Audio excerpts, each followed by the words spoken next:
श्री रामचरितमानस की बड़ी प्रसिद्ध पंक्ति है।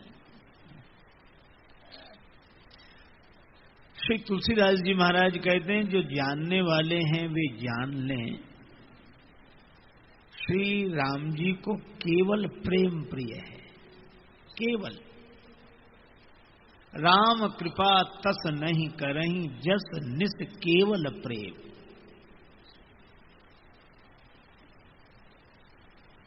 भक्तों के पास केवल प्रेम होता है, और इसीलिए भगवान का अवतार भी केवल भक्तों के लिए होता है। सो केवल भक्तन हित लागी, परम कृपालु प्रणत अनुरागी।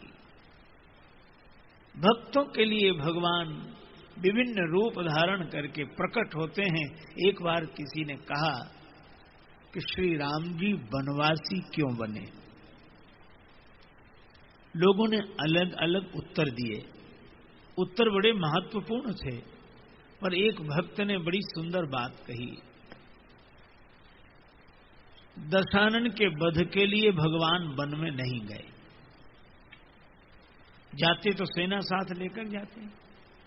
10 कंध के मारन को चतुरंगिनी शक्तिमती नृपता होती खासी।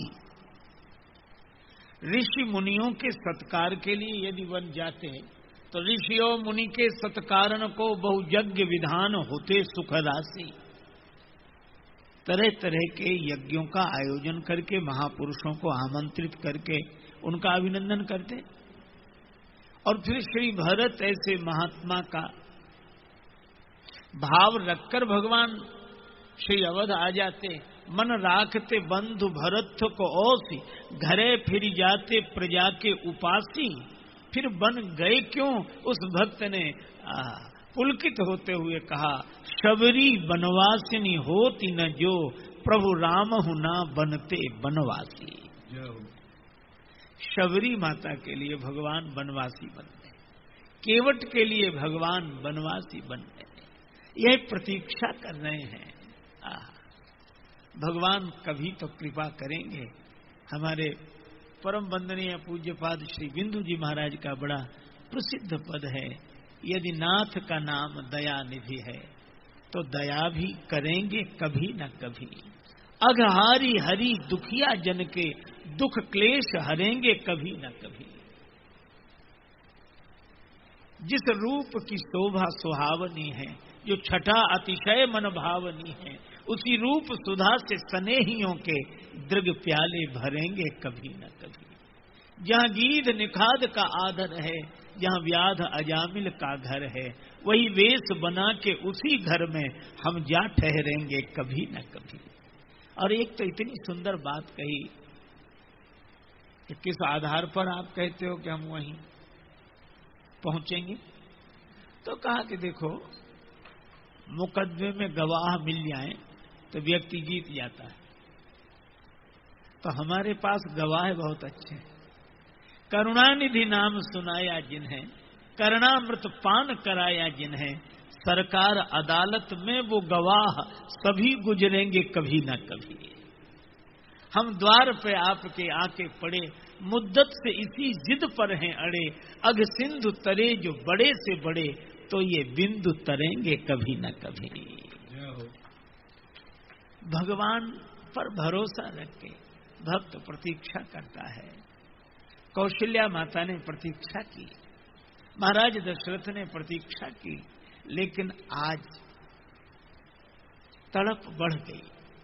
तुलसीदास जी कहते हैं, एक बार भूपति मन माही, एक बार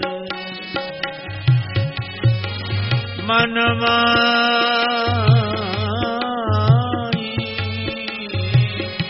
एक बार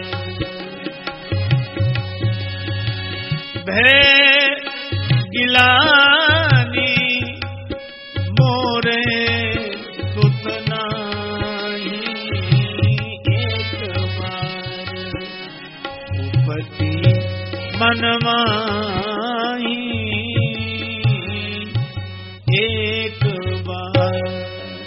एक बार ग्लानि, मेरे कोई पुत्र नहीं, अच्छा देखो, भगवान नहीं मिले ऐसी गिलानी कभी कभी किसी किसी भाग्यशाली के मन में होती है, और वे गुरुदेव के पास गए, गुरुदेव के चरणों में प्रणाम किया। गुरुजी ने कहा कि धैर्य रखो, 4 पुत्र होंगे, तुम्हें भगवान ने वचन दिया 3 बार, सत्य सत्यपन सत्य हमारा, और आए नहीं। भगवान भी वचन देकर नहीं आ रहे हैं। किसी ने भगवान से कहा कि प्रभु क्या यही वचन की मर्यादा है, आप 3-3 बार कहकर नहीं जा रहे हैं। भगवान ने कहा कि मर्यादा के कारण ही तो नहीं जा रहा, क्योंकि अगर मैं ऐसे ही चला जाऊंगा तो लोग यही कहेंगे कि भगवान को पाने के लिए गुरुदेव की कोई आवश्यकता नहीं, भगवान तो ऐसे ही मिल जाते हैं। तो कहा कि इन्हें मिलोगे कैसे? भगवान ने कहा इन्हें तब मिलेंगे जब ये गुरुदेव के दर पर जाएंगे, तब हम इनके घर पर जाएंगे। और गुरु जी के दर पर वशिष्ठ जी ने प्रार्थना की। गुरु जी ने कहा कि धैर्य रखो महाराज, चौथापन आ गया। गुरुदेव ने कहा अगर चौथेपन तक तुमने प्रतीक्षा की है तो मेरा आशीर्वाद है तो भगवान भी 4 रूपों में तुम्हारे यहां आएंगे। धरऊ धीर हुई हैं सुत चारी। गुरुदेव मुझे क्या करना पड़ेगा? अरे अब तुम्हें कुछ नहीं करना पड़ेगा, अब तो जो करना है सो मुझे करना है। फिर तुम तो घर बैठो, और घर बैठे तुम्हें भगवान मिल जाएंगे। श्रृंगी ऋषि को गुरुदेव वशिष्ठ जी ही बुलाते हैं, यज्ञ भी कराते हैं, और अग्निदेव प्रकट हुए खीर का प्रसाद लेकर। यह विबाटी देव कृप जाई, यह विबाटी देव, यह विबाटी देव,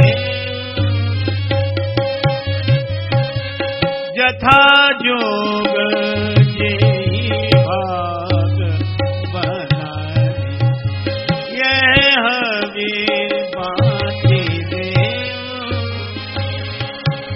हवि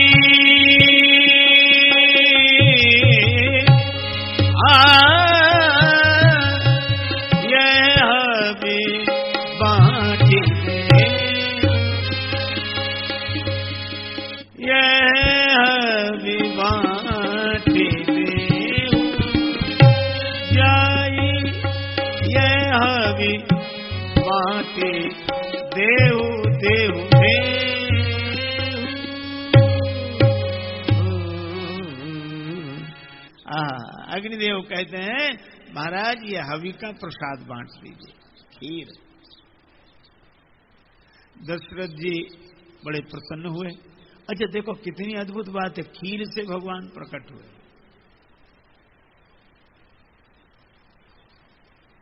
अब इसमें कितना अद्भुत रहस्य, मिथिला वाले तो बड़ा विनोद करते हैं। इनके यहां तो खीर से। मिथिला की एक सखी ने विनोद करते हुए कहा कि लाल जी आपके जन्म की कथा बड़ी विचित्र है। यज्ञ होता है, अग्निदेव प्रकट होते हैं, खीर का प्रसाद, उसी से आपका जन्म हुआ। लक्ष्मण जी ने कहा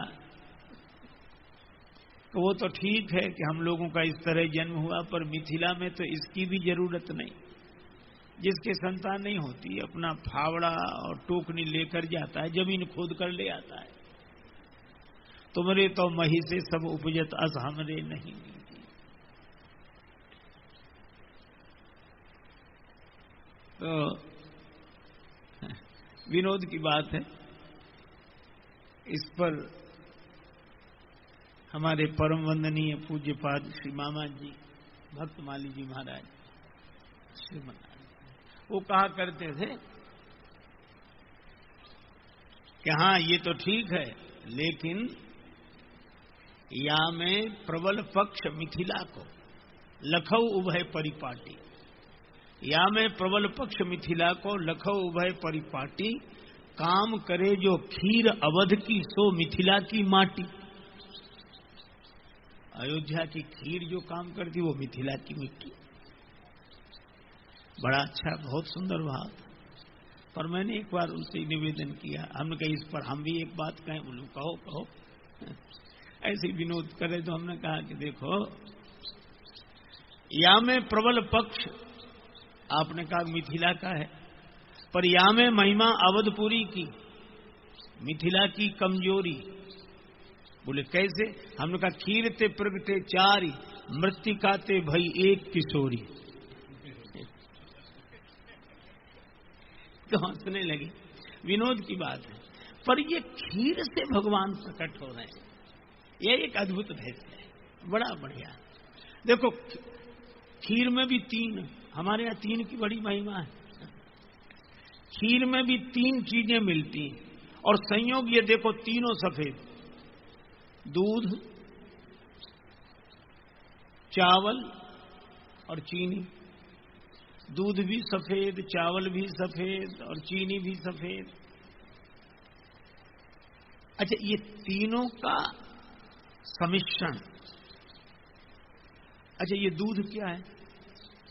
अगर विचार करें तो संत हंस गुण गाई पय परिहर बारी विकार। सार है दूध और उसमें जो पानी मिला हुआ सार है, तो सारग्राही हंस उस दूध को ग्रहण करके जल को छोड़ देता है। तो यह ज्ञान का रूप है दूध, पर शुद्ध दूध अर्थात शुद्ध ज्ञान की निष्ठा। पर ऐसा नहीं कि दूध शुद्ध न हो। एक बार एक दूध बेचने वाला आया तो लोगों ने कहा आज बड़ी देर से आए। दूध बेचने के लिए बड़ी देर से आए, तो कहने लगा कि हम क्या देर से आए, आज नल ही देर से आए। जब नल आए, जल मिलाए, तब। ऐसा नहीं, दूध शुद्ध दूध, और शुद्ध दूध यह ज्ञान की पवित्र निष्ठा। अच्छा भाई, और चावल ये जैसा बोया वैसे ही फसल उगी, वैसे ही काटा। कर्म की परंपरा, जैसा कर रहे हैं वैसे ही भोगेंगे निश्चित रूप से। अवश्यमेव भोक्तव्यम कृतम कर्म शुभाशुभम। प्रारब्ध तो भोगना ही होता है। एक राहगीर अपने रास्ते से जा रहा था अकेला। उसने देखा कि सड़क के किनारे आम के फलों का बगीचा लगा है। फलों का मौसम था, फल लगे थे, और उसने देखा कि बगीचे में रक्षक तो कोई है नहीं। तो उसके मन में आम खाने की इच्छा हुई। अब आप विचार करना, फल देखा आंखों ने। अब आंख फल देखा तो सकती है, पर आंख पेड़ के पास चलकर जा तो नहीं सकती। तो देखा आंखों ने, अब गए पांव। अच्छा, पांव फल तोड़ नहीं सकते, फल तोड़ा हाथों ने। अच्छा, हाथ फल तोड़ने तो हाथों को स्वाद मिलेगा कि फल खट्टा है कि मीठा? जिसने देखा वो गया नहीं, जो गया उसने फल तोड़ा नहीं। देखा आंखों ने, गए पांव, फल तोड़ा हाथ ने, और अद्भुत बात, जिसने फल तोड़ा उसने चखा नहीं। हाथों को स्वाद नहीं मिलता कि फल खट्टा है कि मीठा। तोड़ा हाथ ने, चखा रसना ने, और अद्भुत बात, जिसने चखा उसने रखा नहीं, रखा पेट ने। देखा आंख ने, गए पांव, फल तोड़ा हाथ ने, चखा रसना ने, रखा पेट ने। इतने में बगीचे का माली आ गया। चोरी से फल तोड़कर खाते हुए देखा, दबे पांव आया डंडा लेकर, और 2-4 डंडे पीठ में जमा दिए। अब आप बताओ, बेचारी पीठ की क्या गलती है? वो न लेने में न देने में। आंख ने देखा, पांव गए, हाथ ने फल तोड़ा, चखा रसना ने, रखा पेट ने, और पिटे पीठ। एक सज्जन एक महात्मा से कह रहे थे कि महाराज ये बात तो समझ में नहीं आई, कोई गलती करे किसी को सजा मिले, और करे अपराध को और पाओ फल भोग, अति विचित्र भगवंत गति को जग जाने जो। ये तो बात समझ में नहीं आई। महात्मा मुस्कुराए। उन्होंने कहा तुम्हारे प्रश्न का उत्तर इसी कहानी में है। कैसे? अच्छा, पीठ पे डंडे की चोट लगी, हाँ। दर्द हुआ, हाँ। अच्छा, तो दर्द होने पर रोया कौन? आंसू कहां से निकले? तो आंसू तो आंख से ही निकले। तो कहा चाहे जितने घुमावदार ढंग से मिले, पर अंत में फल उसी को मिलेगा जिसका कार्य है। क्योंकि सबसे पहले आम देखा आंख नहीं था, आंख ने देखा तो आंख को ही मिला, रोना आंख को ही पड़ा। तो यह कर्म की बड़ी विचित्र परंपरा है ना? कि ये तो निश्चित रूप से तो ये कर्म जैसा कर किया वैसा मिला, जैसा बोया वैसा फल के रूप में आया। तो ये चावल कर्म का प्रतिनिधित्व करता है, कर्म की शुद्ध निष्ठा, धर्म की शुद्ध निष्ठा। अच्छा, लेकिन एक बात है, कितना ही पवित्र कर्म हो और कितना ही पवित्र ज्ञान हो, नहीं ज्ञानेन सदृशम पवित्रमिह विद्यते, नहीं कजु पावन ज्ञान समाना। ज्ञान पवित्र है, ठीक है, कर्म भी पवित्र है, व्यक्ति को पवित्र करता है।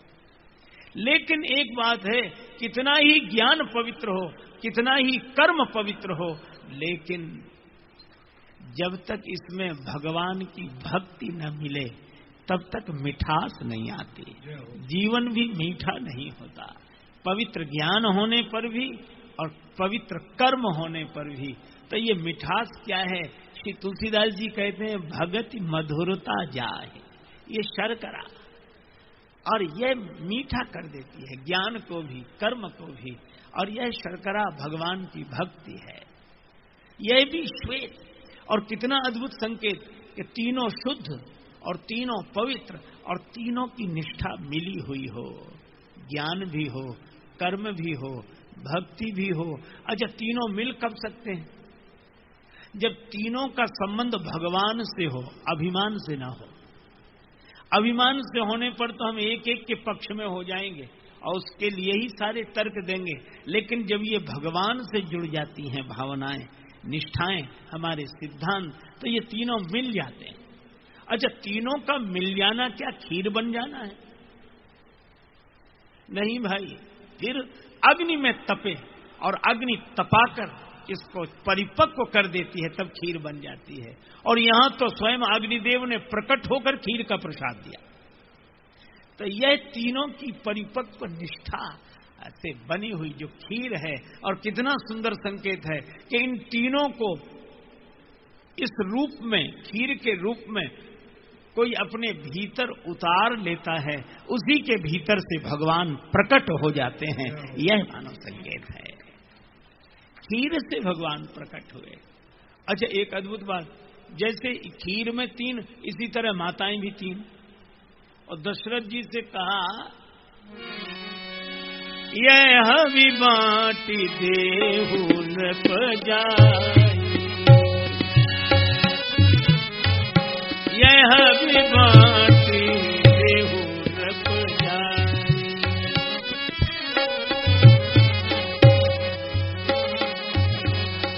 यथा जोग जही भाग बनाई, यथा जोग जही भाग बनाई, बाँट देहु नृप जाई, यह भी बाटी देहु नृप जाई, यह भी बाटी देहु नृप, बाटी देहु, बाटी दे। इस हवि का वितरण कर दो, यथा जोग जेहि भाग बनाई। अच्छा, अब देखो कितना सुंदर संकेत। दशरथ जी ने आधा भाग कौशल्या जी को दिया, शेष बचा उसके 2 भाग हुए। तो वह कैकेयी जी को 1 भाग दिया गया, जो शेष बचा उसके 2 भाग हुए, वह कौशल्या जी और कैकेयी जी के द्वारा सुमित्रा जी को दिलाया गया। कितना सुंदर संकेत है, ज्ञान, कर्म और भक्ति। माता कौशल्या ज्ञान रूपा है और कैकेयी माता क्रिया शक्ति का प्रतिनिधित्व कर रही हैं, और सुमित्रा माता तो उपासना है, भक्ति रूपा है। और कितना सुंदर संकेत है कि भक्ति को, उपासना को कौशल्या जी, कैकेयी जी ने दोनों ने अपने हाथ से। इसका अर्थ यह है कि भक्ति में इन दोनों का ही प्रवेश है, या ये दोनों भक्ति के कारण ही महिमा मंडित हैं। और इसीलिए सुमित्रा जी को 2 पुत्र हुए और दोनों पुत्रों को कौशल्यानंदन राम जी की सेवा में और कैकेयी किशोर श्री भरत जी की सेवा में लगा दिया। तुम्हारी ही उल्फत के दृग बिंदु हैं ये, तुम्हें सौंपता हूं अमानत तुम्हारी, तुम्ही से मिला तुम्ही को सौंप रहे हैं। यह भक्ति का भाव मेरा कुछ नहीं, आपका है, आपने दिया, आपको समर्पित है। और एक सज्जन कहने लगे सो बात नहीं। हमने कहा फिर? कहा आप अपने तरह से सोचते हो पर ये बात नहीं है। हमने कहा फिर?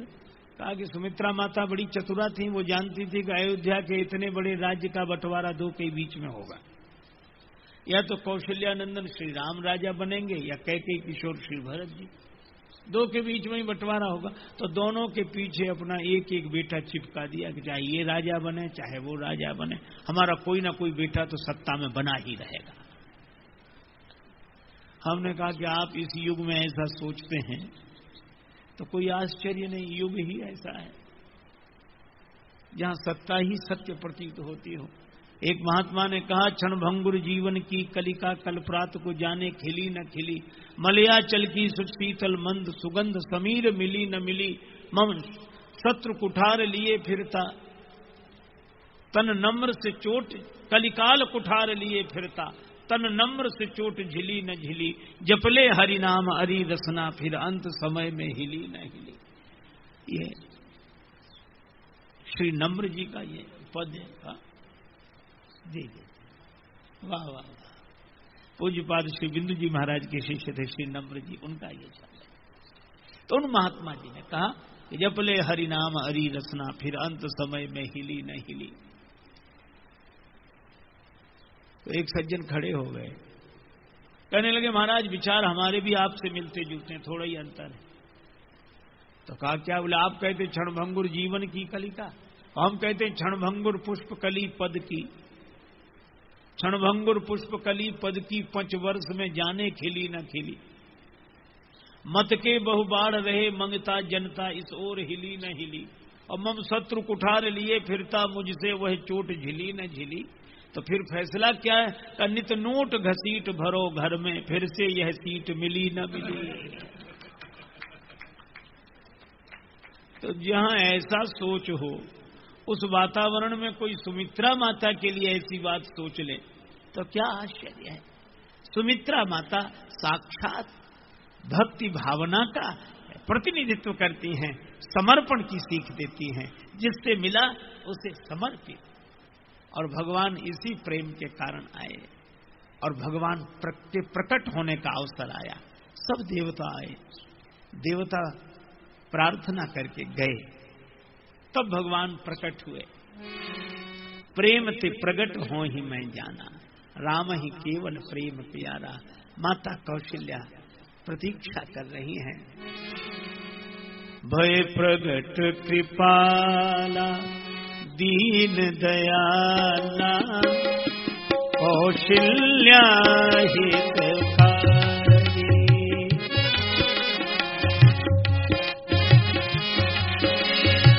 कृपाला दीन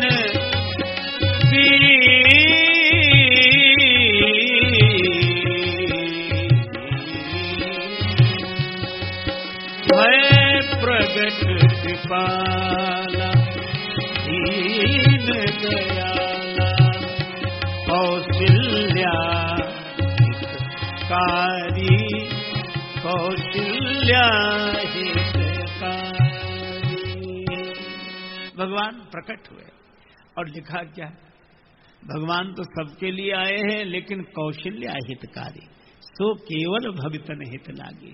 भक्ति माता कौशल्या जी, इनके मन में जो प्रेम है, भक्ति का भाव है, उसके कारण भगवान प्रकट हुए। लेकिन किस रूप में? चतुर्भुज रूपधारी शंख चक्र गदा पद्म धारण किए हुए भगवान नारायण का विश्व विमोहन स्वरूप देखकर माता आनंदित हो गई और देखा तो देखते ही रह गई। और भगवान को देखा बाहर, दर्शन किया बाहर, और लगा कि यही तो भीतर भी है। मम उर्सो बासी, ब्रह्मांड निकाया निर्मित माया रोम रोम प्रतिवेद कहे। मम उर्सो बासी यह उपहासी सुनत धीर मति थिर न रहे।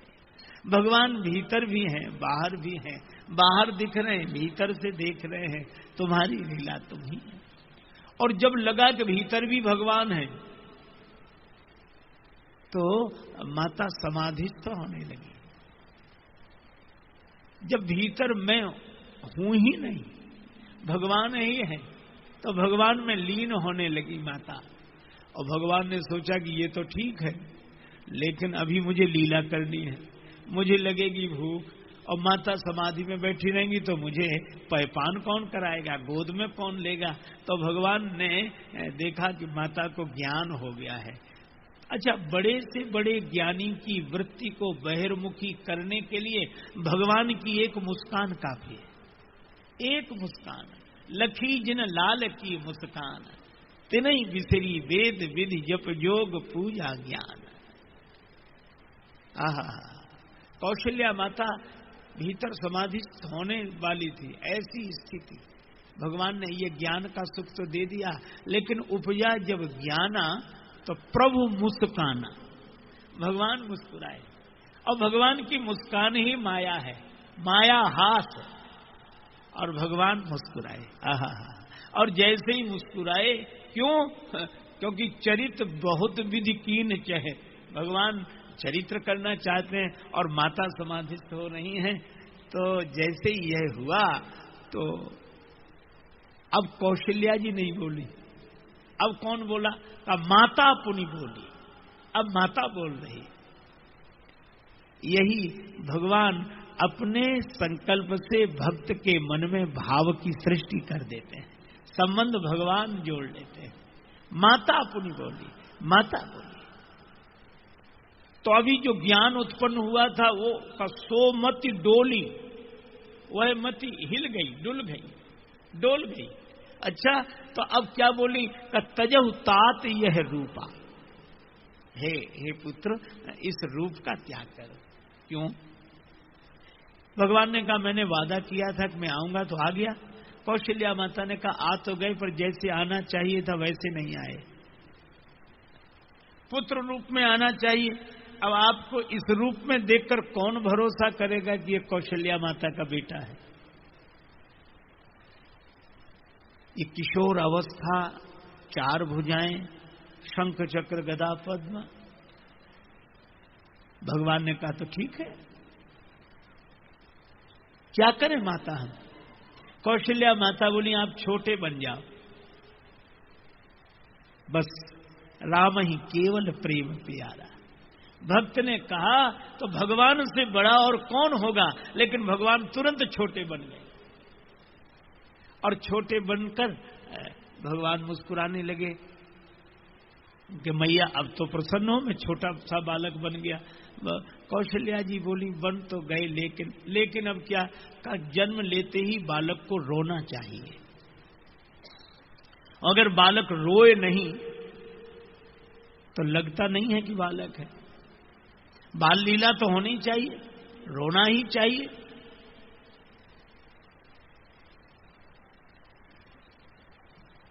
जगत हंसे हम रोए तो रोए। भगवान ने कहा तो रोना भी पड़ेगा। कौशल्या जी बोली हाँ, बालक बने हो तो रो। भगवान ने कहा हम पर कौन सी आपत्ति आई है जो रोएं? हम पर तो कोई आपत्ति आई नहीं। कौशल्या माता ने कहा कि प्रभु, अपने पर आपत्ति आती है तो सभी रोते हैं, एक आप ही तो ऐसे हैं कि आपत्ति दूसरे पर आती है और आंसू आपकी आंखों में होते हैं। इसीलिए भक्तों पर कृपा करके आंसू बहा लें।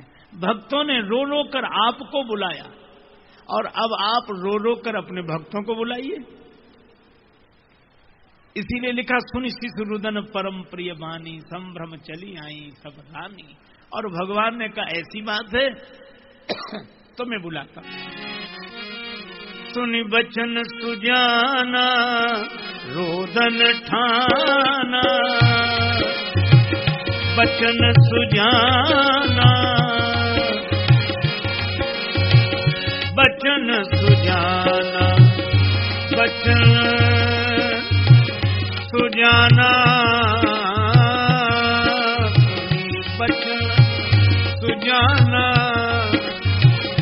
रोदन ठाना, होए बालक सुरभूपा, होए बालक सुरभूपा, होए बालक सुरभूपा। भगवान ने रोने की ठान ली, रोते ही जा रहे। कौशल्या माता ने कहा बस बस बस बस, ज्यादा मत रोइए। आप लोग बीच में से जाना बंद। भगवान ने रोने की ठान ली, कौशल्या माता ने कहा कि ज्यादा मत रोइए। भगवान ने कहा कि पूर्ण में तो सब कुछ पूर्ण ही होगा, और आगे भी बहुत रोना है, तो अभी से अभ्यास कर रहे हैं, क्योंकि सबका रोना हमको ही तो रोना है, सबका रोना हमको ही रोना है। होए बालक स्वरूपा, भगवान रो रहे। तुलसीदास जी से किसी ने कहा कि बाबा हम लोग क्या करें, हम भी भगवान के सुर में सुर मिला के रोएं। हम तो प्रतीक्षा कर रहे थे कि भगवान आएंगे तो हमारा रोना बंद होगा, भगवान तो स्वयं रोते चले आए। तुलसीदास जी बोले अरे बाबले, तुम्हें रोने से फुर्सत कब थी, ये तो तुम्हारा रोना भगवान ने स्वीकार कर लिया है। भगवान रो रहे हैं ताकि तुम गा सको, भगवान के रोने की लीला को गाओ, यह चरित्र ये गाँव है। अच्छा बाबा एक बात बताओ, क्या ये भगवान वही हैं जो ऊपर रहते हैं? हाँ हैं तो वही, तो ये तो यहां आ गए। हाँ तो इस समय इनकी जगह कौन होगा? का मतलब क्या तुम्हारा? कि एक बार भगवान का पद मिल जाए। तुलसीदास जी बोले मिल जाएगा, पर यह चरित्र ये गावई हरि पद पावई, सोई हरिपद अनुभवे परम सुख अतिशय द्वैत वियोगी। उसे हरिपद की प्राप्ति होगी, नर में नारायण भाव जागेगा। लेकिन भक्तों ने कहा कि नहीं, हम भगवान के पद पर कैसे बैठेंगे? तो तुलसीदास जी ने कहा कि तुम्हारे लिए पद पर बैठने की बात नहीं है, तुम भगवान के पद कमलों में बैठोगे। ये चरित्र जे गावई हरिपद पावई, ते न परई भव खूबा। ये चरित्र जे गावई हरिपद पावई, ते न परई भव खूबा। ये चरित्र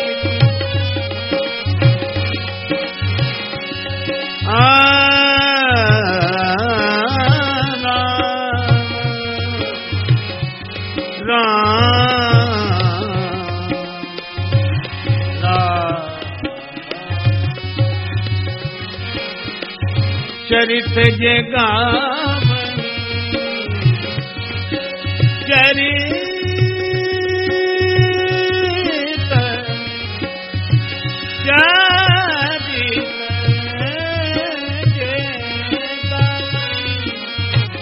चरित्र जे गावई हरिपद पावई, ते न पढ़ई भव खूबा।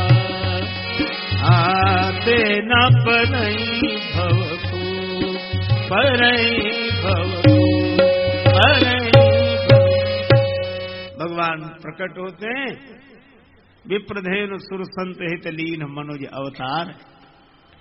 ब्राह्मणों के लिए, गौ माता के लिए, देवताओं के लिए और संतों के लिए भगवान का अवतार होता है।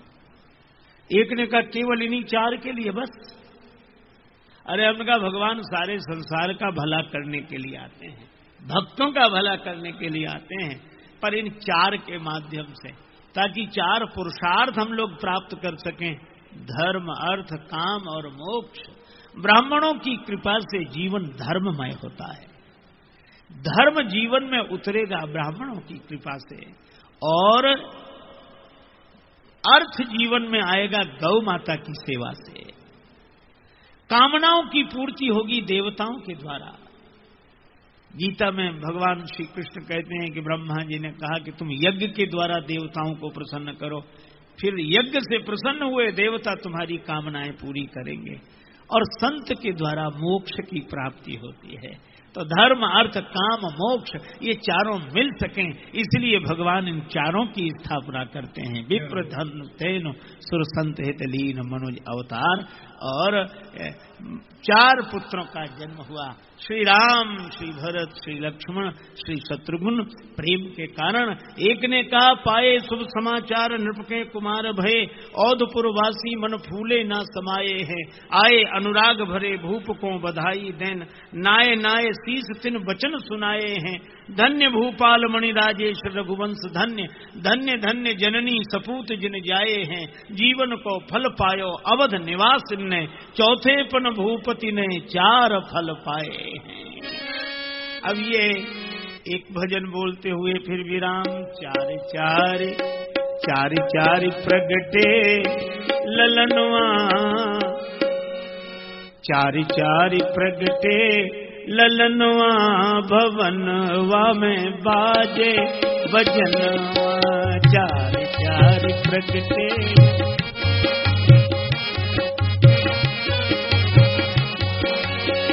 बाजे भजनवा, बाजे भजनवा।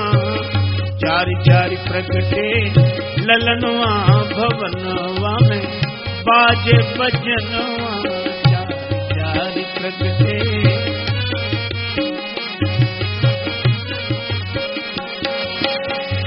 दुई सुत नील मणि छवि छीनत, दुई सुत नील मणि छवि छीनत। दुई सुत कंचन बरनवा, भवनवा में बाजे भजनवा। दुई सुत कंचन बरनवा, भवनवा में बाजे भजनवा। नारद मुदित बजावे बीणा, नारद मुदित बजावे बीणा। काग करे कीर्तनवा, भवनवा में बाजे भजनवा। 4 4 प्रगटे ललनवा, भवनवा में बाजे भजनवा। नारद जी की बीणा बजी और काग सुन जी का गीत, तो कोई नाचने लगा। तन सुधि भूल मगन होए नाचत, तन सुधि भूल मगन होए नाचत। तन सुधि भूल मगन होए नाचत, सहल सुता के सजनवा, भवनवा में बाजे भजनवा। सुता के सजनवा, भवनवा में बाजे भजनवा। सखी बनी नाचन लागे सिद्ध मुनि, सखी बनी नाचन लागे सिद्ध मुनि। बस में रहा नहीं मनवा, भवनवा में बाजे भजनवा। 4 4 प्रगटे ललनवा, भवनवा में बाजे भजनवा। जन राजेश बधैया गावे, जन राजेश बधैया गावे। पावे प्रभु दर्शनवा, भवनवा में बाजे भजनवा। 4 4 प्रगटे ललनवा, भवनवा में बाजे भजनवा। 4 4 प्रगटे ललनवा, भवनवा में बाजे भजनवा। भवनवा में बाजे भजनवा।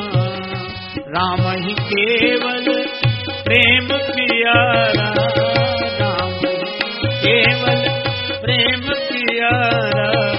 जान ले जो जाने हारा, जान ले जो जय सिया राम, जय जय सिया राम, जय सिया राम, जय सिया राम, जय जय सिया राम, जय सिया राम, जय सिया राम, जय जय सिया राम, जय जय सिया राम। सिय सिय सुमिरत राम जु, सिय सुमिरत श्री राम। जुगल नाम राजेश जपि, भगत लहे विश्राम।